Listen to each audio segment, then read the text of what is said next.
और हमारा जो विचारधारा है, हम बाबा साहब को मानते हैं, बाबा साहब को संविधान को मानते हैं और हम चाहते हैं देश में जितने भी गरीब लोग हैं उसको बाबा साहब के संविधान में जो कहा गया वो पूरा हो।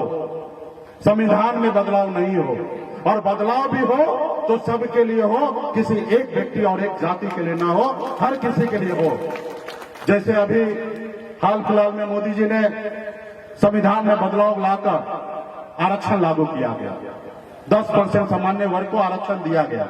मैं इसका विरोधी नहीं हूं, मैं मानता हूं कि देश में जो गरीब है उसको ऊपर लाने के लिए आरक्षण देना चाहिए और आर्थिक आधार पर अगर आप आरक्षण बनाए हैं, सामान्य वर्ग को 10% आरक्षण आपने दिया है, तो निषाद का बेटा, कुशवाहा का बेटा, यादव का बेटा, कुर्मी का बेटा, चौपाल का बेटा, राम का बेटा, मुसहर का बेटा, इसने क्या गुनाह किया है?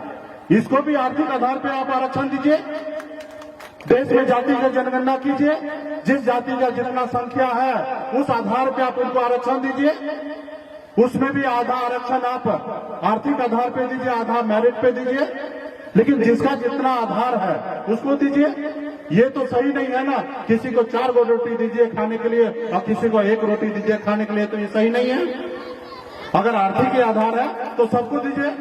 मुकेश सहनी वर्षों से मांग रहा, हमारे लिए भी काम कीजिए, लेकिन आप नहीं करेंगे। आपको जो वोट दे रहा उनको आप साथ लीजिएगा, जो वोट नहीं दे रहा उसको पीछे छोड़ दीजिएगा। और देश के प्रधानमंत्री बनने के लिए तो सभी लोगों ने वोट दिया, उसमें कोई भेदभाव नहीं किया। तो ये सारी चीजें आप सबको याद रखना होगा कि क्या आपने वादा किया था 2 करोड़ साल में नौकरी देने का, क्या आप 2 करोड़ नौकरी आपको मिला है? अगर 2 करोड़ नहीं मिला तो कम से कम 1 करोड़ तो मिलना चाहिए। अरे 1 करोड़ नहीं मिलना चाहिए तो कम से कम 25% भी, 25 लाख, 25% मतलब 50 लाख।